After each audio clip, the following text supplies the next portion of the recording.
30-шы сабақ теңдеу құру арқылы шығарылатын есептер. Бір қорап кәмпитті әр балаға 6-дан бергенде 36 кәмпит артылып қалады. Ал әр балаға 8-ден бергенде 4 кәмпит жетпей қалады. Кәмпиттердің санын табыңыздар деген екен. Демек, бұл жерде кәмпиттердің саны белгісі және балалардың саны белгісі. Демек, баланы x деп белгілеп алсақ, онда теңдеуді қалай құрамыз? Әр балаға 6-дан берсе дейді. Яғни балалардың саны қанша екені белгісіз, сондықтан x-ті көбейтеміз 6-ға.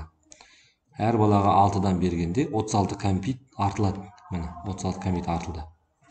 Ал әр балаға 8-ден беретін болса, x көбейтілген 8. Онда 4 кәмпит жетпей қалады дейді. Яғни мына жағдайда артылады, мына жағдайда жетпей қалады, бірақ барлығында да балалар бірдей, кәмпиттер саны бірдей, демек екеуіне сида теңеседі. Демек, 6x қосылған 36 тең болады 8x азайтылған 4-ке. X барды сол жаққа, x жоқтарды оң жаққа лақтырып жіберетін болсақ, демек 36-ға 4 қосылады да 40 болады. Ал мына жаққа барса 8x-тен 6x алынып 2x қалады. Осы жерден x-ті табатын болсақ, 40-ті 2-ге бөлесің, яғни 20 қалады. Ал бізде x дегеніміз ол балалардың саны. Баланың саны 20. Ал кәмпиттің санын табу үшін мына x көбейтілген 6 қосылған 36 деген жерге әкеп қойсақ болды. X-тің орнына әкелеміз де 20-ны қоямыз, яғни 20 көбейтілген 6 қосылған 36 тең болады 120, 156. Демек, есептің жауабы 156 кәмпит болған. Екінші есеп. Әр бөлмеде 76 адам болған. Бірінші бөлмеден 30, ал екінші бөлмеден 40 адам сыртқа шыққанда, екі бөлмедегі адамдардың саны теңеседі дейді. Бірінші бөлмедегі адамдар санын x деп белгілесек, екінші бөлмедегі адамдардың санын y деп белгілейтін болсақ, онда менде теңдеулер жүйесі пайда болады. Яғни бірінші бөлме менен екінші бөлмедегі адамдардың санын қосатын болсаң 76 шығады. Бірінші бөлмеден 30 адам шығып кетеді, ал екінші бөлмеден 40 адам шығып кетеді, яғни y алынған 40. Сол кезде екеуі теңеседі дейді, яғни былай теңесті. Демек, мынау теңдеулер жүйесін шешуіміз керек. X қосылған y тең болады 76-ға, x азайтылған y тең дейтін болсақ, 30-ды оң жаққа ауыстыратын болсақ, минус 40 қосылған 30, яғни минус 10 қалады. Қосу тәсілімен шығарайық. X-ке x-ті қосатын болсақ 2x, y-теріміз жойылады, ал мына екеуінің қосындысы 66 болады. Осы жерден x табатын болсақ, 33-ке тең. Яғни бірінші бөлмеде 33 адам болған екен. Енді екінші бөлмедегін табу үшін x қосылған y тең 76 теңдеуін жалғастырамыз. X-тің орнына 33-ті қоямыз. 33 қосылған y тең 76-ға. Y табатын болсақ, 76-тан 33-ті аламыз, яғни 43 қалады. Демек, бірінші бөлмеде 33 адам болған, яғни бірінші бөлмеде. Ал екінші бөлмеде 43 адам болған екен. Үшінші есеп. Санжар, Айбол және Жансерікте барлығы 150 кітап бар. Яғни барлығында 150 кітап бар.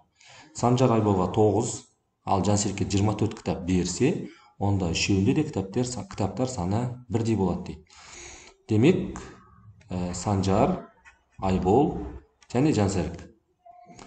Үшеуінде де кітаптар саны бірдей болады дейді, яғни 50-50-50-ден болады да. Демек, Санжарда 50 кітаптан артық деген сөз, 50 кітаптан артық. 50 кітаптан артық берсе, яғни 9-ын берсе, демек ол берген жоқ, ода 9 кітап тағы да бар деген сөз. 24 кітабын берсе, демек ояқта әлі 24 кітап тағы да бар деген сөз. Яғни 50 қосылған 9 қосылған 24 тең 83. Демек, Санжарда 83 кітап болған екен. Санжар Айболға 9 кітабын берсе, 50 болады. Демек, 50-ге ода 9 кітап жетпей тұр деген сөз. 50-ден 9-ды алатын болсаң 41 кітап. Демек, Айболда 41 кітап бар деген сөз. Ал Жансерікте де 50 кітап болу керек еді, бірақ ода да жетпей тұр. 24 кітап берсе ғана 50-ге жетеді. Демек, 50-ден 24 азайтамыз 26. Сонымен есептің жауабы Санжарда 83, Айболда 41 кітап, Жансерікте 26 кітап бар. Келесі есеп. Қораздың салмағы күрке тауықтың салмағынан 5 есе кем, ал күрке тауықтың салмағы қораздың салмағынан 8 килограммға артық дейді. Яғни қораз және күрке тауық. Теңдеу құрайық. Қораздың салмағы күрке тауықтың салмағынан 5 есе кем деп тұр екен. Олай болатын болса, күрке тауықтың салмағын x дейтін болсақ, ал қораз одан 5 есе кем, яғни x бөлінген 5 болады. Күрке тауықтың салмағы қораздың салмағынан 8 килограммға артық дейді. Яғни күрке тауықтың салмағынан қораздың салмағын алатын болсаң 8 шығады. Күрке тауықтың салмағынан қораздың салмағын азайтатын болсаң 8 килограмм шығады. Берілген есепті шығару үшін 5-ке көбейтіп жіберейік. Бөлшектен құтылу үшін. Сонда 5х азайтылған х тең болады 40-қа. 5х-тен х алатын болсақ 4х, 4х тең болады 40-қа. Х табатын болсақ 10 шығады екен.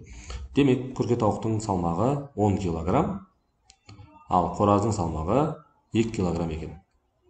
Қораздың салмағын табу үшін 10-ды 5-ке бөлу керек, демек 2 шығады. Қораздың салмағы 2 килограмм.